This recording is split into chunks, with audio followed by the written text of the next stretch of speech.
The other day, I uploaded a game where I was using demo ships on a lands map.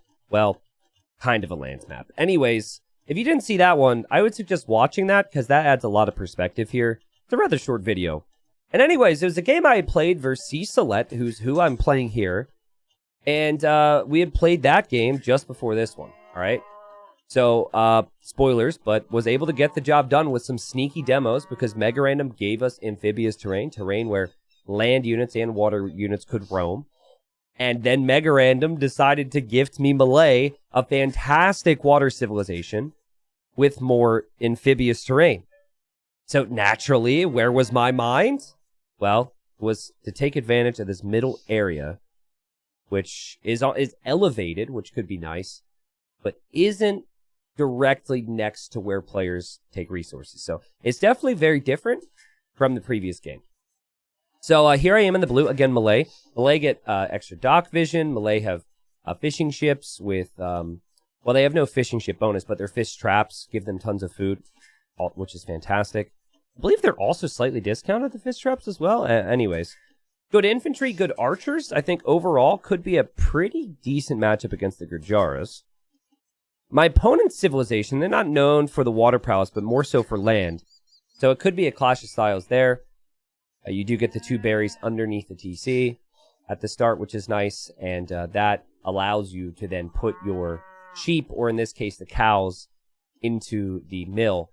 Now, I don't know the exact data here, all right? I like to say I know, like, practical knowledge. Some of the exact numbers, not necessarily something I keep in my mind, but if you have a cow, which is 150 food in the mill, versus a sheep, which is 100 food in the mill, you do get a slightly, you do get more food trickle, is my point, right? So basically 8 cows is better than 8 sheep, so Mega Random has definitely benefited the Gujaras in that way. Now, Gujaras start with the Camel Scouts, which means they would win any Feudal Age Scout War if it's Camel Scout against the Scout because of the bonus damage. And right now, Celette, as I said in the previous game, building up towards some strong land presence here.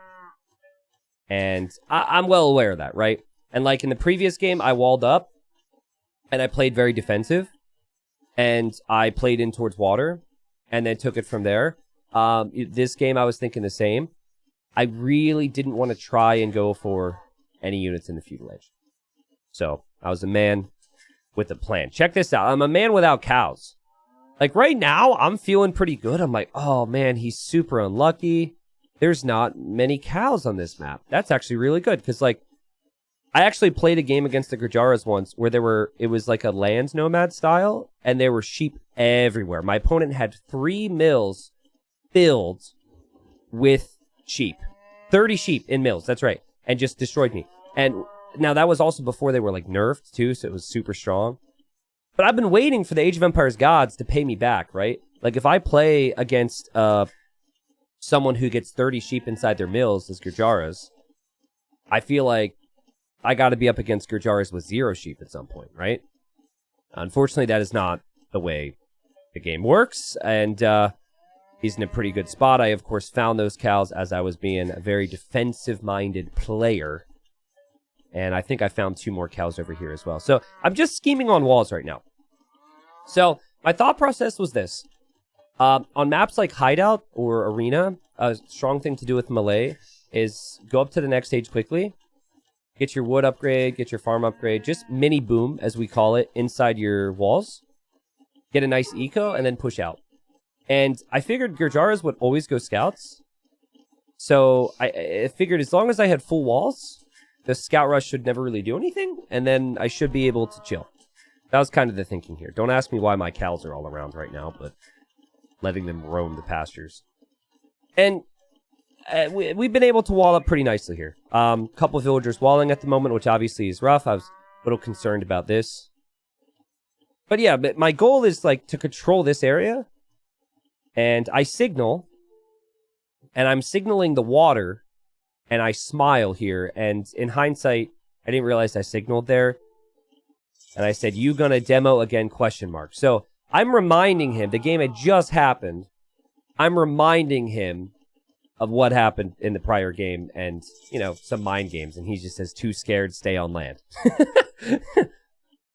So, yeah, I think I should have signaled the middle.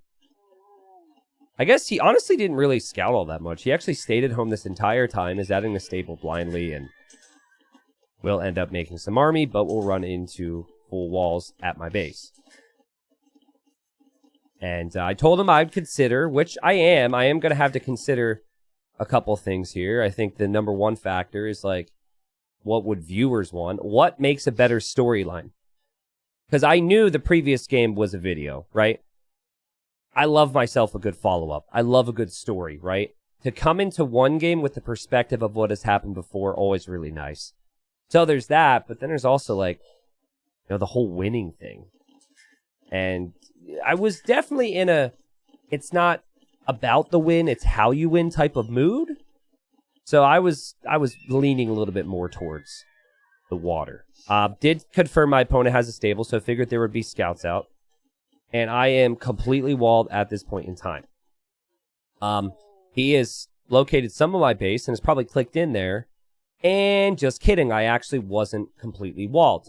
And I picked up on this, and I was really frustrated because I had so much time, and I didn't want to have to make army or anything. Like, my opponent having scouts should be a waste here. And you know what? I think I'm going to explain what I thought happened here. Okay, so you see this 4-tile gold? So 3-tile golds are really uncommon at your base, right? They're usually, a normal map's not there. It's normally 4 tiles. And what I thought what this was I thought it was a 4-tile gold and that the other tile was right behind it. You see that? So I thought it was kind of like, I don't know what that would be shaped like. But I think you guys are picking up what I'm putting down. Mega Random made life a little awkward for me. So, you know, I don't know how many scouts are going to be on the way. I did patrol my scout here, hoping I would catch a scout to keep it away from my base. And I actually got the kill, which is pretty epic. And so I'm happy with that. And I rushed out with 4 villagers and was able to get the wall down. I didn't want to bring 1 or 2 because I could lose a villager. And now he's going to try and get some damage in. Thankfully for me, though, I do have a spearman. So, you know, not that big a deal. I haven't taken any losses. But, you know, villager idle time and 175 wood into a barracks when that could have been farms. I also can't use my focus properly, right? Because I'm being attacked. So, like, my eco's not going to be quite as pretty. In the previous cast, I explained about how I have the mind for the game, but not the skills. And I wanted to trap here so badly, but I forgot the third part. So, just wasted a little bit of wood. Just deleted those houses. I was so close, people. I would have put a gate there if I would have remembered to. Farms coming up. Not the prettiest eco I've ever had. Houses in the farms. Farms. And yeah, he's just going to be a nerd here and try and kill some units where he can. And idle me, right? Like, that is... This is forcing reactions for me. He doesn't have any reactions whatsoever, and his eco's looking perfect behind this. And no holes in his wall. Now, he is going to attack this villager here, and that could be a dead vill for me if I'm not quick with it, and I'm able to get the quick walls down. And, you know, villagers protected, that's good. Still no unnecessary losses, but we are basically chilling until Castle Age, so this guy... I don't know what they feed people in France. A steady diet of baguettes, I suppose. But all these 2K plus French players are so quick, right? There's no, like, boomers. There's no chill people. He's never going to let this villager get home. So that's basically what we have to look at or think about for the next couple minutes. Now, the nice thing is, I know Red has the scout here. And I know Red's got the other scouts here. And he continues to loop around to see if he can get her.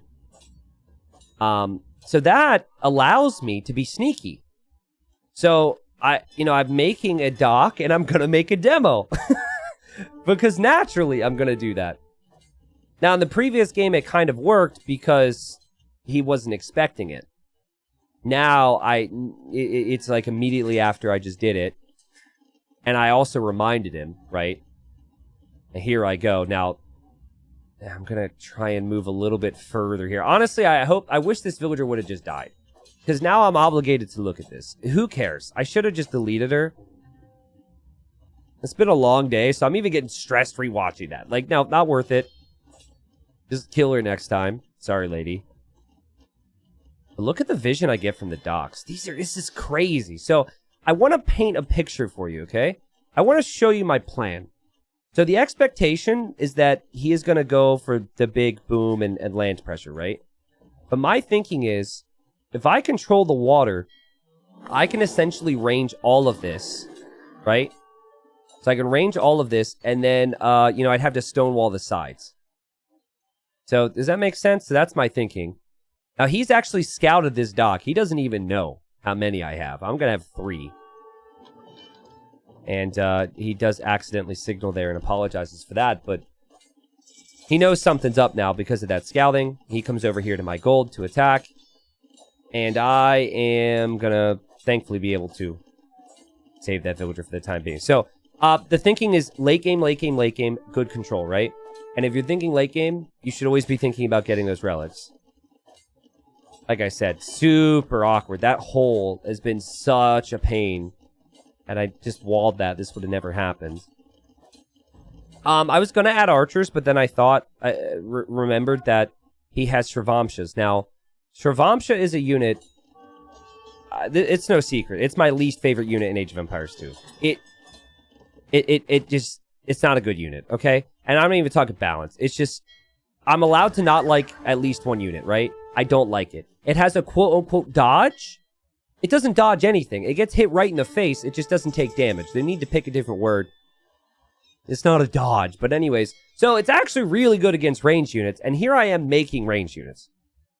So not my smartest moment. They're also really fast, too. You can see... Look, guys, it just dodged. Oh my god, hold on. You want to appreciate this? I get it, I'm being nitpicky over one thing. Just let me have my moment. Alright, watch it dodge. Wow, it dodged after it got hit right in the face. Dang, that's so impressive. So anyways, I know we're all really impressed. Now, eventually, like, the shield it essentially has does disappear, and then it starts to take more damage. But yeah, I'm going to drop TC number 2. I'm going to drop TC number 3. And I've got Spearmen on the field because of the Shravamshas. And that is like, this water play is going to have to take time to pay off. I've invested, quick math here, like the 550 wood, I think, into the docks. And I actually canceled the War Galley upgrade because I need some eco upgrades. But, that investment is very different from the investment we are seeing on his side of things. 3 TCs already. Already has a healthy Vil count. And thinking about getting some relics here as well. Just going to heal up some of the units. So, if these things get into your base, like, they're really annoying, which probably adds to my dislike of the unit.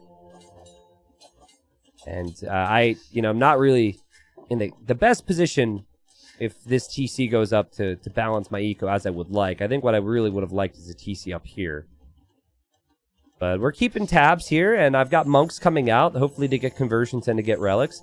And again, that is what this game has become. I am on the water. He is very well aware of it, unlike the previous game. And I'm patrolling away. Now, spears should do pretty decent damage against the Shravamshas. From what I can see, there is a relic here and then in the west. And my galleys are hoping to kill this monk. And that galley there, able to hit the monk. I'm able to back away. And he figures he could probably get this. Now the monk is pretty weak, though. And the galley is able to get the kill, or the spearman does. And I kill a monk with the water control. Let's go, baby. Also, like, to send villagers here, I just deleted the gate because of the pathing. And now you got Shravamshas in the back of my eco. Stressful times.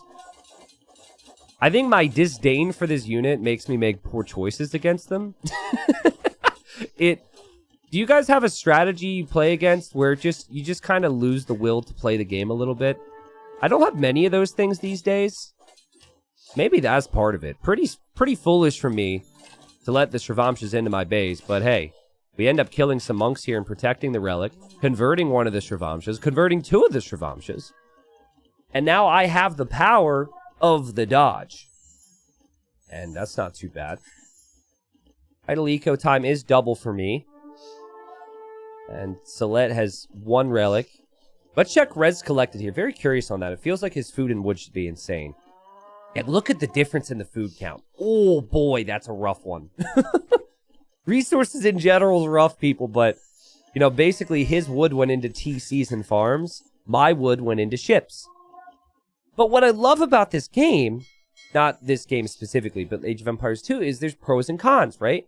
And, like, the pro for me, I've had big investment, which has helped me kill the monks. And I've got potential map control in the long run. The con, obviously, is I'm not going to have as good of eco. But what's he going to do with his eco? He's going to make units. Well, we have a plan for that. Kind of. You know, hopefully. You know, I don't actually know. How do Trivamshas hold up against a demo? They probably dodge a demo, don't they? That would be... You know what? I'm pretty certain they probably do. They somehow get splatted in the face.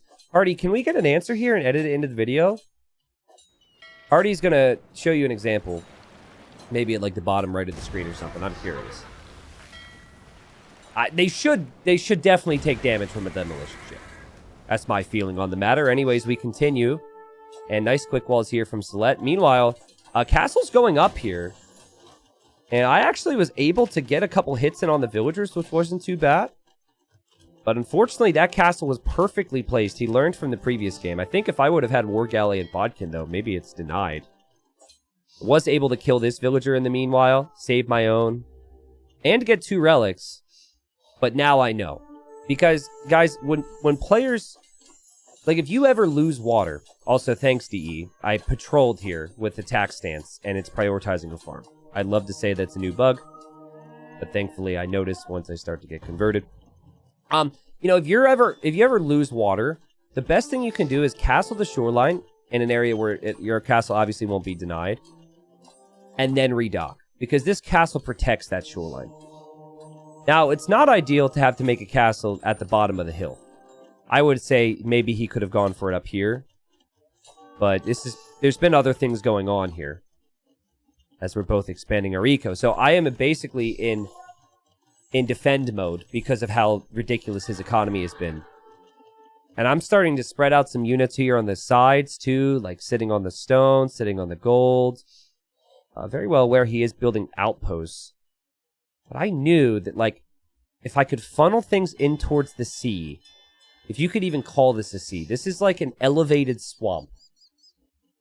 I don't know how they approved building permits for these town centers. Wouldn't the foundation of this TC be all sludge? I don't know. We're thinking about it too much. You know, I felt like I could hold the middle with water and then have all my eco be protected if I wall. That's a big ask, right? Especially with Trivamshas out there. They're so fast. They get through one time and I'm in trouble. But I did have monks roaming around. And let's see what Celette sees from this position. So Celette, gonna make a castle here, can see a lot because the villager I eventually killed making these outposts. That's a really nice play. Oh, there's our answer, actually. All right, well, Hardy's gonna earn his salary anyway. Anyways, I guess. He probably will never know. If I don't press edit here, he might not watch every second, right? So there we go. There's our answer. So I was just upset. Good to know the demos do damage. Didn't even remember that myself. But, you know, Celette saw the navy, saw the monks, and sees the walls. And is going to go for that War Galley upgrade, which upgrades all the ships, bumps them up to the Castle Age version. Now, I didn't really know a lot about Gurjara Navy coming into this. I knew Malay was insane on water, but I didn't know a lot about Gurjara Navy. But when I saw he was up, I knew that I needed to get conversions here. And thankfully, like, monks can convert fire ships pretty easily. Now, my monk micro is not the best. But I actually have a real opportunity to hold on here. I've got a nice Vil lead. I still haven't clicked up to the Imperial Age. But I could, in theory, convert all of these ships. And instead, I'm going to go get 1, 2, 3. That was bad. And guys, all the monks don't have faith. That was bad. If that's an arena player right there, this whole fight swings a whole lot more. But I've been memed on pretty hard for my monk control. I just can't do it past a certain number. Lots of clicking. Let me create villagers and farms and stable units, please. But, you know, we land a couple demos. We fall back towards Castlefire. And thankfully I'm Malay, so I can click up pretty quickly. I'm noticing now, Salet's got... Look at how many ships he has in queue. If he just unqueued some of those and made more docks, I'd be in a worse position. But I don't want to freak you guys out or anything. But the walls have continued. The walls have continued. I'm dropping castles next to the middle. I currently have the superior galleon number. I also have the superior galleon upgrades, at least for the time being. Ballistics is going to be in. Bodkin's in. Of course, he could always get Bracer. And he has to try and break me. It's kind of what I wanted. I've got superior relic count. I've got good eco, like, available on the sides. This is going to be relic number 3. There's only 4 on the map. I've got vision on this side, too. Very easy for him to go over here at a random point and not realize that. The plan is kind of working, but he's starting to treb through my walls now so he can raid me. So I'm just going to go for even more walls. Now, there's a castle there, but if you think about it, he doesn't have the treb number to push my castle. He doesn't know about that castle, so I can actually wall from behind this, but I've got a vulnerability here. And the vulnerability is in that area. If units come through here, it could be problematic. Lycav start to run through. Demos come in from me. These are some decent demo shots. And thankfully the Lycav are mostly going to die to the castle. Now he has Galleon right now, which is an issue. I've also got some weak ships. And I have to get that Galleon upgrade. I've got 3 docks to produce out of. He also has 3. But, like we established before, he's done a great job queuing up his units. I'm consistently re-walling here. And he realizes maybe he's going to have to just go for the castle. I don't remember placing a new piece of wall here. I assume he expected a new piece of wall and is going to shift his trebs over. But here we go. Defense needed. Can I do it with the Malay? Now, there's an upgrade the Malay get. Thalassocracy where their docks fire arrows. That could be really nice as well. Chemistry could come in for me. I'm just unfortunately still behind. I do have the eco lead. I do have the relic lead. I've got the superior water sieve. Some monks coming in to help with conversions. It's a big treb war on this side. My treb is at the bottom of a hill, though, so his trebs are going to be doing a lot more damage. And he does have 4 of them, so I felt like I had an opportunity here, and I've got to commit more and more to this. You can't lose this position because then he could run right through. Galleon count higher for me, though. A couple monks in there. They don't heal ships, but they can get conversions, which I have done. The KD's even. I demoed him in the previous game. I told him what I was going to do. And he's played into water quite nicely here as well. Hoardings from him for the castle HP. And, rough position for me. Rough. Because now I can't make a treb from there. I'd have to make a treb from over here. So, my thinking right now is actually, no more trebs. We go Cannon Galleon. And then I thought, oh, I have chemistry, right? Oh, shoot, I don't have chemistry. And this, guys, is the story of how I found out that I didn't click chemistry. You can tell by my eco balance. 66 on wood, 31 on food. Look at his. 45 on wood, 52 on food. He's in a much better spot economically. And this treb at a death wish, the Lycav are now through. And this is exactly what I wanted to avoid. Now, I'm going to need to mix in some spears. Now, thankfully, with the Malay, you do get the armor upgrades for free. So, I'm not as far removed from getting my upgrades here. Again, Treb is a death wish. I don't know why he's there. It's an whatever. It's a useless weapon, which I'm glad is gone. Trebs can be really clunky sometimes. I've been aggressive in this cast. My apologies. Shipwright coming in from him. So he has improved potential on water. No world in which I can ever do that. I've got to go for pikemen now, and I do have some pikes coming over, but my castle is going to fall. Meaning I just have this castle left. 14 galleons for him, 25 for me. We do have Siatras now coming in for him, and that makes the food cost on the cavalry, the food cost in any unit that costs food 25% cheaper. It is insane technology, especially when he's got 60 on food. That's going to be Hussar spam in my eco all day. And I'm just hoping, guys, if he takes this it could be okay if I push all this, right? Because I've been committing enough in defense, in theory. I'm going to start to send new eco this way, expand to that corner, and hope that I can get it done on water right now. But this is rough. The trebuchets have destroyed so much. Killed 33 of my eco. There's going to be villagers I naturally can't save. Villagers are moving right now. Now, I'm doing other things right now. I'm worried, and well, actually, what I expected here, a lot of this, I kind of went off memory. I actually had more cannon galleons than this. Hold on, let me show you what I remember. Okay, so I had clicked cannon galleons against the castle, and I thought I patrolled in the galleons with it. And since the galleons have lesser range, in my mind, the galleons would have protected the cannon galleons, but instead what happened was, maybe it was just one of them. Anyways, I knew I lost my cannon galleons, and I felt like I was in a rough spot.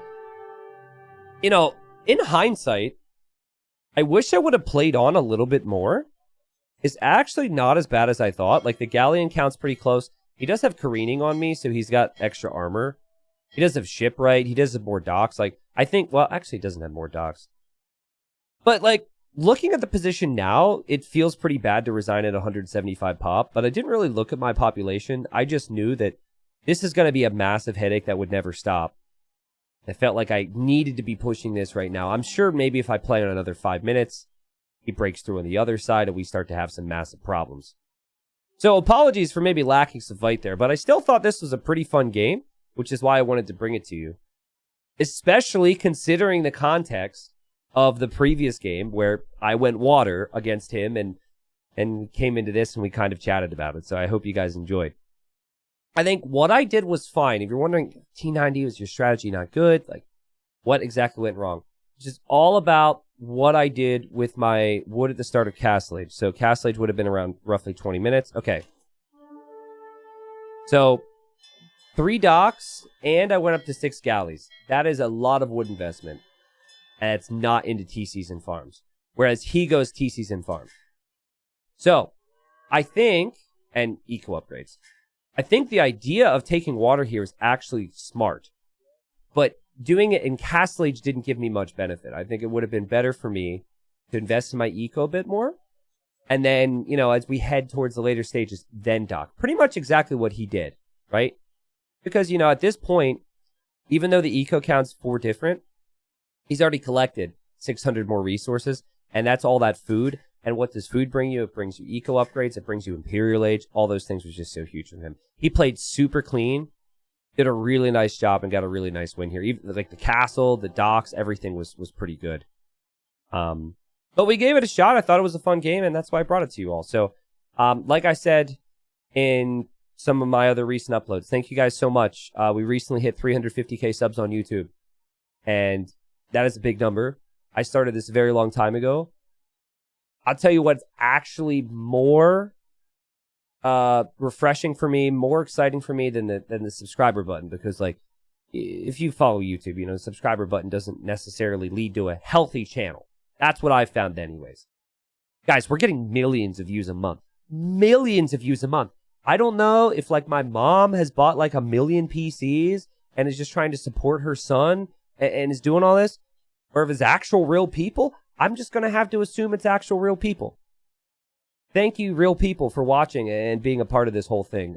It's cool, and as always, my continued thank you will be consistent content, video every day. Also, got us some surprise with the holidays coming up. If you've ever seen my Fatslob videos, Fatslob is back, sort of, kind of. We'll have some Fatslob games.